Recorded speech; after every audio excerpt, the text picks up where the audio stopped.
बिस्मिल्लाहिर्रहमानिर्रहीम अल्हम्दुलिल्लाहि रब्बिल आलमीन वस्सलातु वस्सलामु अला रसूलिल अमीन रब्बिश शरह ली सदरी वयस्सिर ली अमरी वहलुल उक़दतम मिन लिसानी यफ़क़हू क़ौली। अस्सलामु अलैकुम वरहमतुल्लाहि वबरकातुहू। अल्लाह सुब्हानहू व तआला से मेरी ये दरख्वास्त है, दुआ है कि मेरे मुँह से जो भी बात निकले हक़ निकले, और अगर मुझसे कोई कमी कोताही हो जाए, कमी बेशी हो जाए, तो अल्लाह अपनी रहमत से मुझे मुआफ़ फरमाए, आमीन या रब्बल आलमीन।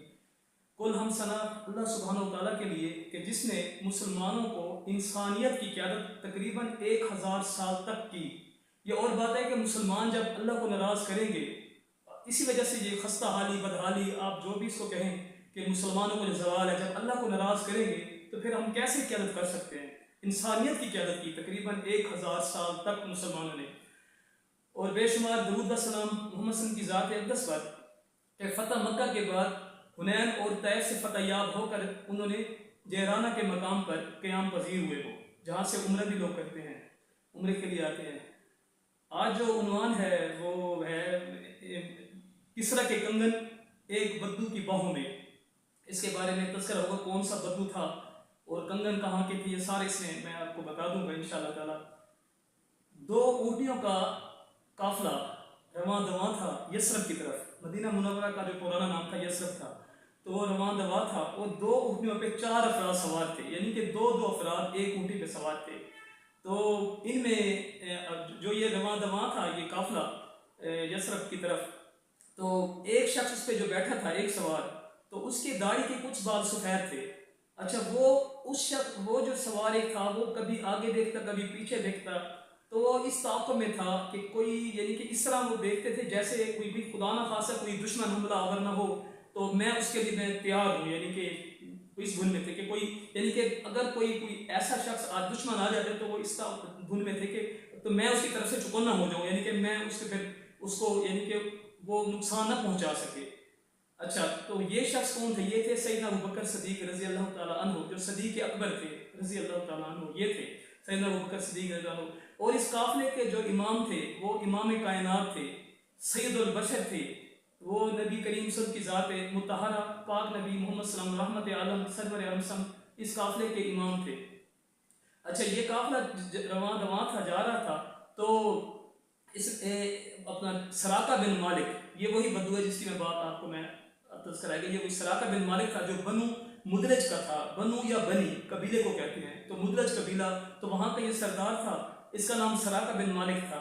और ये अपने हवारियों समेत अपने घर में मौजूद था और गुफ्तगू हो रही थी अपने हवारियों समेत। तो एक शख्स अचानक अंदर आया, घर में दाखिल हुआ, तो उसने आकर कहा कि वो मैंने उनको देखा है, मोहम्मद सल्लल्लाहु अलैहि वसल्लम को देखा है, और अपने साथियों समेत समंदर से, साहिल समंदर से गुजर रहे हैं। तो और उस वक्त यही मौजू ज़ेर बहस था सब जगह, ये अरब में मक्का में यही वो था कि अपना जो है यही मोहम्मद सल्लल्लाहु अलैहि वसल्लम क्योंकि मदीना हिजरत कर रहे थे, तो किसी तरीके से हम उनको भाई काबू कर लें। और बल्कि इनाम रखा था 100 ऊँटों का, और 100 ऊँट जो है वो बड़े कीमती ऊँट होता है, तो 100 ऊँटों का इनाम रखा था। और वो इनाम उस शख्स के लिए रखा था कि जो उनको जिंदा या मुर्दा उनको गिरफ्तार इनके पकड़ के लेके आए माज़अल्लाह। तो ये 100 ऊँटों का इनाम था। अब वो शख्स ने जब आके बताया कि भाई वो गुजर रहे हैं, तो सराका बिन मालिक को समझ तो आ गई कि वही होंगे, मोहम्मद सल्लल्लाहु अलैहि वसल्लम होंगे, उनका काफिला होगा। लेकिन उसके ऐसे बिजली की तरह कौन गया जहन में, उसके बात आई कि अगर ये भी इसमें शामिल हो गया उनको पकड़ने में, तो आधा ये इनाम तो ये ले जाएगा, आधा मैं लूँगा। तो मैं तो इस कबीले का सरदार हूँ, बनु मुदलिज का। वो कुदीद इलाका था, कुदीद से गुजर रहा था वो जो काफिला था। अच्छा, यसर की तरफ जा रहा था, तो वो तो चाहता मैं मुझे इनाम मिले। तो उसने ना उसको कहा तुम भूल रहे हो, तुम यानी कि तुम्हें मुगालता हुआ है, वो नहीं थे वो मुसलम, कहाँ से गुजरेंगे, इधर कहाँ से गुजरेंगे। तो वो खिजालत महसूस करने लगा, शर्मिंदगी महसूस करने लगा वो शख्स। तो वो फिर जो है ना उसको तो समझ आएगी कि मोहम्मद सल्लल्लाहु का काफिला है। तो उसने ना अपनी लोंडी को बुलाया, गुफ्तगू कर रहा था हवारियों से, तो उसने अपनी लोंडी को बुलाया। इसी दौरान उसके कान में ये कहा कि तुम मेरे घोड़े पर ज़ेन कसो, और उसको ना एक जगह बताई कि फलां जगह पे उसको घोड़े को पहुंचा दो, ऊपर ज़ेन कस के, ठीक है ना, और जल्दी करो, देर न करो, इसमें ताख़ीर नहीं होनी चाहिए।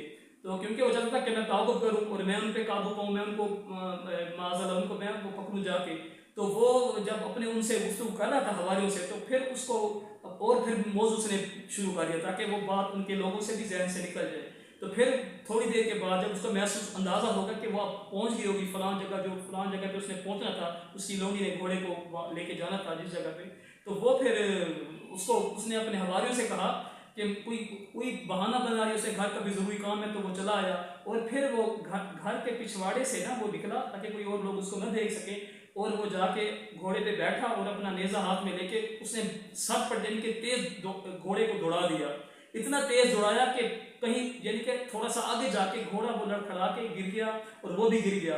अब वो फिर ऊपर घोड़े पे बैठा तो उसने ना वो पांसे के तीर निकाले, क्योंकि वो फाल निकालते थे, उसने पांसे के तीर निकाले, तो उसको जब वो पांसे के तीर निकाले तो तीर वो निकला जो उसकी पसंद का नहीं था। तो उसने यानी क्या कहीं पता नहीं, मैं जब क्योंकि वो लोग इस तरह करते थे, उसने कहा ये तो कहीं मुझे आगे कामयाबी नहीं होगी। बहरहाल फिर उसको क्योंकि 100 ऊँटों का इनाम था तो फिर वो घोड़े पे बैठा और घोड़ा भगा दिया। अल्लाह के नबी सम के जो यार गार थे वो देख रहे थे सिद्दीक़ अबू बकर सिद्दीक़ रज़ियल्लाहु अन्हु कि उनको महसूस हो कि पीछे आ रहा है कोई, हमारा ताक़ुब कर रहा है, तो वो परेशान थे। तो नबी अलैहिस्सलाम यानी कि उनको फिक्र होती थी कि नबी पास अपनी जान की उनको फिक्र नहीं थी, उनको नबी अलैहिस्सलाम की फिक्र थी, सच्चे गुलाम थे, सच्चे मोहब्बत करने वाले थे। तो वो फिर ऐसे दौड़ा, जब वो बिल्कुल अब इतना उसने फिर घोड़ा घुराया, वो फिर जो उनके पीछे ताक़ुब जो किया, अब वो इतना तेज उसने घोड़ा दौड़ाया कि करीब पहुंचने लगा, इतना करीब आ गया कि नबी अलैहिस्सलाम की किरत की आवाज़ उसके कानों में आई। यानी कि नबी पाक कुरान मजीद लाजमी बातें पढ़ रहे होंगे तो वो उनकी किरत की आवाज़ कानों में आई। तो ये जो थे अबू बकर सिद्दीक़ रज़ियल्लाहु अन्हु, वो कहते हैं वो तो हमारा दुश्मन करीब आ गया, ये तो हमें मकसद। तो अल्लाह के नबी सम जो अजीमत के पहाड़ थे और जिनको अल्लाह पे इतना भरोसा था, वो फरमाने लगे अबू बकर ला तहज़न इन्नल्लाह माना, मेरे यार गार परेशान होने की जरूरत नहीं, अल्लाह हमारे साथ है। ये कितनी बड़ी बात है, बहुत बड़ी बात है। और ये अल्लाह पे भरोसा करने वाले जो लोग होते हैं वो इसी तरह की बात करते हैं। तो जितना नबी अलैहिस्सलाम को भरोसा था उस जैसा भरोसा कोई कर ही नहीं सकता ना। तो वो बहरहाल हमारे लिए वो ये चीज़ें ज़रूरी है कि हम अल्लाह पे तवक्कल करें, भरोसा करें। तो वो जो है अब वो वहाँ से जब वो घोड़ा जब से आ रहा था तो अल्लाह के नबी फ़ौरन सल्लल्लाहु अलैहि वसल्लम के हाथ उठे और उन्हें अल्लाह रब्बुल से दुआ की। और अल्लाह रब्बुल से क्या दुआ की? अल्लाहुम्मा क़फ़िनाहु बिमा शि'त, ए अल्लाह तू जैसे चाहे इससे हमें बचा ले, ए अल्लाह तू जैसे चाहे इससे हमें बचा ले। तो ये सिर्फ अभी अल्फाज मुबारक ज़बान से उनके अल्फाज ऐसे अदा हुए थे कि घोड़ा जो उसके अगले दोनों पाँव हैं वो घुटनों समेत सब जमीन में धस गई। नरम जमीन भी नहीं थी, साफ जमीन थी, उसमें धस गए और वो भी नीचे गिर गया। अब उसने फिर वही तीर वो निकाले पांसे के, तो वो उसको समझ आ गई, जो फिर वही उसका तीर जो नापसंद था, जो उसको वो फाल बता रही थी, वो कहते हैं ये इसका मकसद को ये समझ आ गई कि ये जो भी इनका पीछा करेगा नबी सल्लल्लाहु अलैहि वसल्लम को वो हलाक हो जाएगा।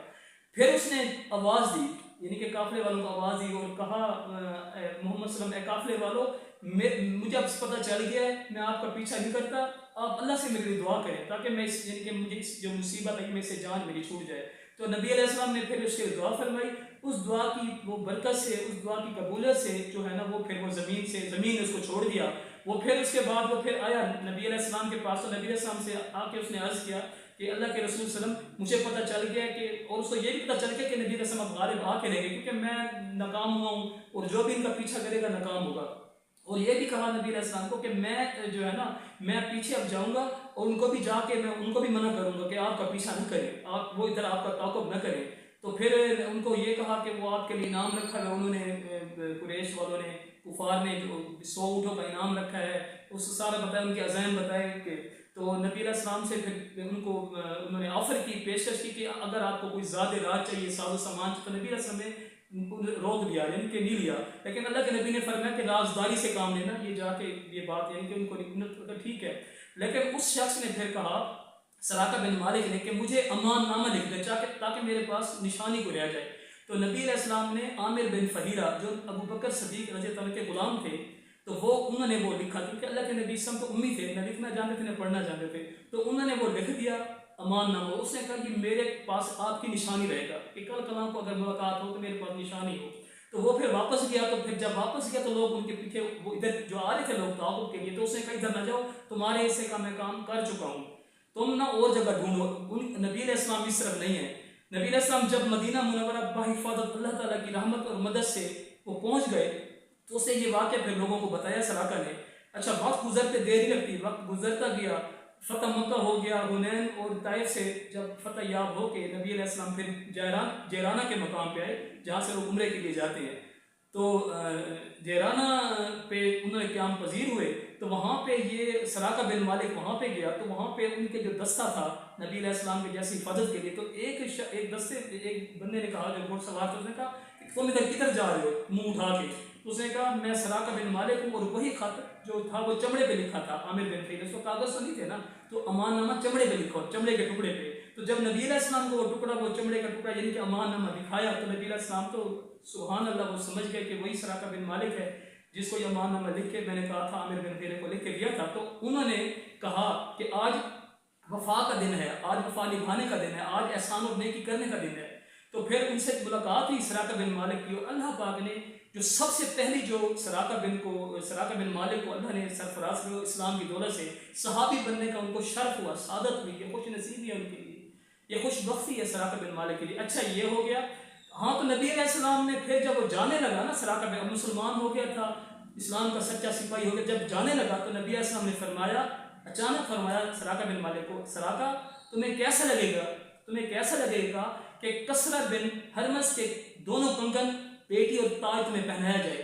तो वो शख्स, वो सराका बिन मालिक तो हैरान हो गया, उसने कहा कहाँ कसरा बिन हरमस और कहाँ मैं बद्दू, तो मुझे कैसे, अल्लाह के नबी की पेशीन गोई थी और मेरा ईमान है हक, उनकी बात हक, उनकी पेशीन गोई हक। तो वो फिर वो वहाँ से चला गया। जब यानी कि ये अपना जब उनका दौर आया, हज़रत उमर रज़ी फतुहात होती गई, जब हज़रत उमर रज़ी अल्लाह अन्हु का दौर आया और किसरा की हुकूमत पाश हो गई, क्योंकि उसने नाम मुबारक को चाक किया था, अल्लाह ने उसकी हुकूमत को चाक कर दिया। तो फिर वहाँ से वो कंगन किसरा के वो मदीना भेजे गए, कंगन, पेटी और ताज। तो हज़रत उमर फारूक रज़ी अल्लाह फारूक आज़म ने फरमाया, लोगों से कहा सराका बिन मालिक को बुलाओ, आज नबी अलैहिस्सलाम की पेशीन गोई पूरे होने का वक्त आ गया है। और सराका बिन मालिक को जब बुलाया गया तो उसको फिर कहा अपने बाजू ऊपर करो, और फिर सराका बिन मालिक को वो कंगन पहनाए गए। तो ये देखें अल्लाह ताला ने कैसे उनको वो किया। अल्लाह के नबी पासन की अल्लाह अकबर का नारा, उन्होंने अल्लाह अकबर भी कहा कि अल्लाह सबसे बड़ा है, कि जो कहता था किसरा बिन हरमज कि अना रब्बन नास, मैं लोगों का रब हूँ, अल्लाह ने कैसे उससे छीने वो चीज़ें और वो सब उसको एक बद्दू पे पहुंचा दी कंगन। और अल्लाह के नबी पासन की एक और पेशीन गोई भी सच जब खंदक के मौके पर खुदाई कर रहे थे, तो नबी अलैहिस्सलाम ने फरमाया था कि किसरा की चाबियाँ मुझे दी गई हैं। तो फिर उनके खुदाम को वो चाबियाँ भी मिली। अल्लाह पाक हमें बामल करे। मेरे चैनल को सब्सक्राइब करें, लाइक करें, शेयर करें। वमा अलैना इल्लल बलागुल मुबीन।